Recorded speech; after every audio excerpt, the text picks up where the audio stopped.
Hello বন্ধুরা, তোমরা সবাই কেমন আছো? আশা করি ভালো আছো। তো প্রতিদিনকার মতো আজকেও সেই কথাটা বলে দিলাম, তারপরে রেসিপি শুরু করলাম। তো কতগুলো ওখানে চিতই পিঠা বানানো হয়ে গেছে, আর এটা একটা খোলাতে আছে, ওটাও হয়ে গেছে। তো ওটা আমি তুলে নিচ্ছি।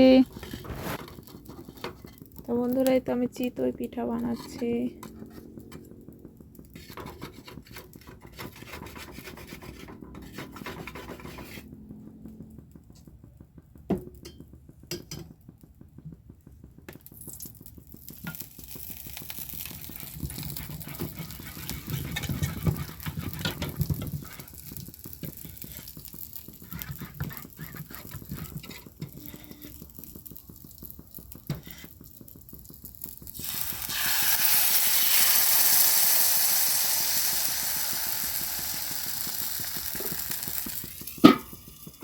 তো এরকমভাবে আমি সব পিঠাগুলো বানিয়ে নেব।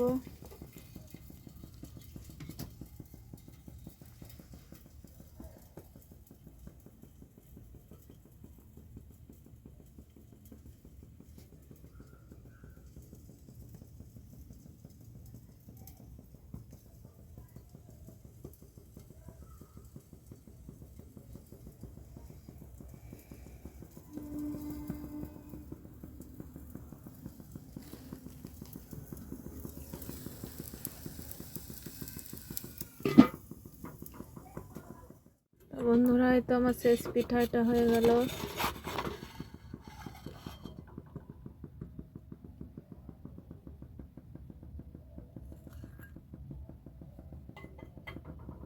তো সব চিতই পিঠাগুলো বানানো হয়ে গেল। আর দেখতেই পাচ্ছ ওখানে খেজুর গুড়ের রসগোল্লা আছে। তো এখন খেজুর গুড়ের রসগোল্লা দিয়ে আমরা চিতই পিঠা খাবো। আজকের মতো ভিডিওটা এখানে শেষ করছি। সবাই ভালো থেকো, সুস্থ থেকো, আবার দেখা হবে অন্য ভিডিওতে।